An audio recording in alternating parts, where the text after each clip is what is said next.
Hey guys! All here and welcome back to my channel. So, as you can tell, wala akong makeup or anything sa face ko kasi meron tayong ititest na product which is a sponge. So, ito siya, the AOA Studio Wonder Blender. And sabi dito, ano siya, high def sponge and latex free. So, nabili kita online for 150 pesos. And na-curious lang ako kung maganda ba siya? Kasi amura niya lang, 'di ba? Tapos, kamukhang-kamukha niya kasi yung, hindi man kamukhang-kamukha, pero same sila ng shape ng beauty blender. So, ayan siya. And favorite ko talaga pang apply ng foundation ko and concealer is the beauty blender talaga. Kasi yun nga, pricey siya. Dati, before ko pa i-try yung beauty blender, na-try ko na yung Real Techniques na Miracle Sponge, parang ganon. Yung orange. So, yun yung nagustuhan ko talaga. And then, nag-decide ako na i-try yung beauty blender. Tapos, parang hindi ko na ulit ginamit yung Real Techniques. I mean, ginagamit ko pa naman siya, pero hindi na for everyday. As in, nagsistick na ako dito sa beauty blender. Kaso, ito, ipapakita ko sa inyo yung beauty blender ko. Medyo nasisira na siya. Sorry, madumi. Medyo nag-aano-ano na siya. Yung napupunit. Ay, mag-focus. Hindi ko alam kung kita nyo, pero ganun siya. Pero, ilang months na ba sa akin to? Siguro mga 4 months, ganon. So, yun yung gusto kong malaman dito sa Wonder Blender, kung pwede ba siya maging dupe ng beauty blender. Malambot naman siya.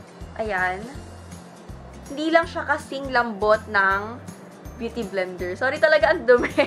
Hindi lang siya kasing lambot ng beauty blender. As in, ito effortless na pag skin wish mong ganyan, malambot talaga siya. Ito, parang mag-exert ka pa ng onting effort. Pero, soft naman na siya compared sa ibang sponges na na-try ko. Kasi yung Daiso, ang tigas nun para sa akin. And yung size niya, so ayan, ito siya pag pinagtabi sila ng beauty blender. Ito yung Wonder Blender ng AOA. And then, the beauty blender, so, pareho silang dry ngayon, pero may kita mo talaga na ang laki nitong Wonder Blender. So, kapag binasa ko to, mas lalaki pa siya. So, ngayon, babasain ko na muna tong Wonder Blender para makapag-start na tayo with the application. Ayan, so I'm back and basahan na yung sponge. Ayan, lumaki siya, di ba? Is parang bumigat, pero na-squeeze out ko naman na yung excess water. So, ngayon, mag-makeup na tayo kasi tignan nyo naman yung mukha ko. Grabe, sobrang haggard and ang dami kong blemishes. Ayan, may dalawa akong pimple dyan na parang colon. Tapos, ayan, acne marks. Ayan. So, ngayon, mag-foundation na tayo. Ang gamit ko is the Milani na Conceal Plus Perfect 2-in-1 foundation. So, ilalagay ko muna with my fingers. Using my fingers. And then, i-blend ko na siya.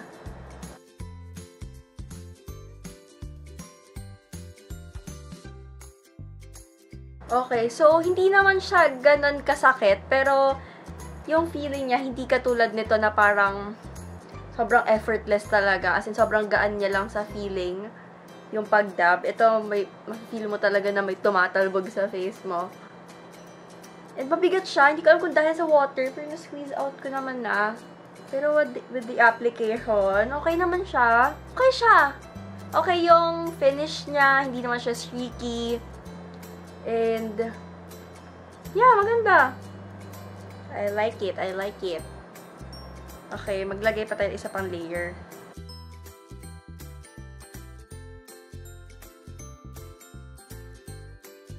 Medyo madikit lang yung sponge sa face ko. Kasi yung Milani is sticky talaga siya. Pero with the beauty blender, parang hindi naman ako nagkakaroon ng problem. Medyo mas nagsistick lang siya.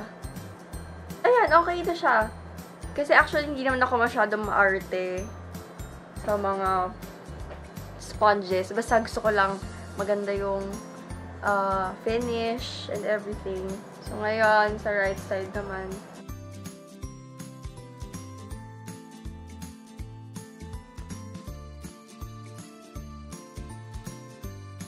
I think hindi naman siya mabilis mag-soak up ng product. Kasi ang pansin ko dito sa beauty blender, mabilis siya absorb nga ng product. Kasi yung material niya, ewan, parang yung klase ng sponge niya, basta gets niyo ba? Hindi ko ma-explain. Oh my gosh, I'm so bad at explaining. Basta yun. Parang gusto ko bumili ng marami nito. Para yun yung gagamitin ko sa clients. So far, gusto ko yung pag-apply niya.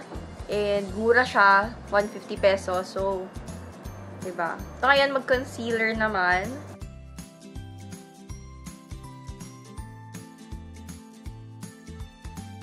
Okay, so ang gagamitin ko ngayon is ito naman, yung pointy na side. Kasi ganito yung gusto kong shape ng sponge. Ayoko yung parang, ano bang tawag? Hindi ko kasi alam yung mga shape doon eh. Okay sa akin yung Real Techniques na Miracle Sponge. Miracle Complexion, yun. Miracle Complexion Sponge. Okay din sa akin yun kasi may pointy side naman siya. Pero may mga sponge na yung parang pag ganun siya, tas parang may maliit na bilog, tas may nakapatong na malaking bilog sa baba. Alam niyo ba yun? So, yun. Basta, blend na natin.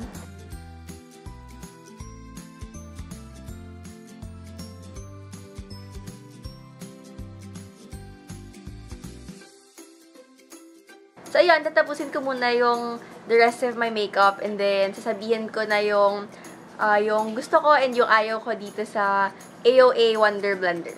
Hey guys! So, ayan, I'm back and ginamit ko siya for baking din, yung sponge. Kaya, ayan, ganyan yung itsura niya. And okay siya kasi napipick up niya agad yung product and yung pag-apply niya is okay naman. Kasi may, ano bang sponge yun? Nakalimutan ko na yung may natry ako na parang hindi niya napipick up yung loose powder. So, ayun. I think mag-hoard ako ng maraming nito kasi para ito na lang yung gagamitin ko sa clients ko kasi at least affordable siya and maganda yung finish niya. So, yung nagustuhan ko, ayun, mura siya, affordable, and maganda yung finish. And yung ayaw ko naman sa kanya is yung size niya. Parang sobrang laki. And ang bigat niya kasi diba, ito, ipapakita ko ulit yung Beauty Blender. So, ayan. Diba, ang laki ng difference nila. And kahit basain yung Beauty Blender, I mean, lalaki siya, pero hindi naman to the point na ganito. Grabe. And ang bigat niya, parang kapag nag-a-apply ka, medyo nakakangawit. Tapos, hindi naman siya ganun kasakit kapag dinadab-dab siya. Alam mo yun, na parang may something na umaan sa mukha mo. Hindi katulad nito na parang sobrang soft niya talaga sa face. So, I think okay tong AOA Wonder Blender. Pero, I think I'll stick with my Beauty Blender or yung Real Techniques na sponge kesa dito. Pero, I think ito, gagamitin ko talaga siya for clients for sure. Kasi kapag meron akong mini-makeupan, tapos sa isang day na yon more than one, syempre kailangan ibahin ko yung sponge na gagamitin ko kasi para hygienic, 'di ba? And kung gusto mo ng mura na sponge na maganda yung quality, ensure ka na maganda yung finish, I think ito okay to. Kasi soft naman siya. Yun yung importante kasi 'di ba karamihan ng mga sponges na mura lang is low quality and ayun, matigas. So ito, I think this is the best choice para sa mga magsa-start pa lang and gusto ng affordable na sponge. Ayun, yun lang yung first impression review ko para dito sa AOA Wonder Blender. And sana nakatulong to sa inyo kahit paano, kahit alam ko hindi talaga ako magaling mag-explain. Lagi ko sinasabi yun sa videos ko. So kung nakatulong to sa inyo, don't forget to give this video a thumbs up and comment and also subscribe to my channel. So thank you for watching and I'll see you in my next video. Bye!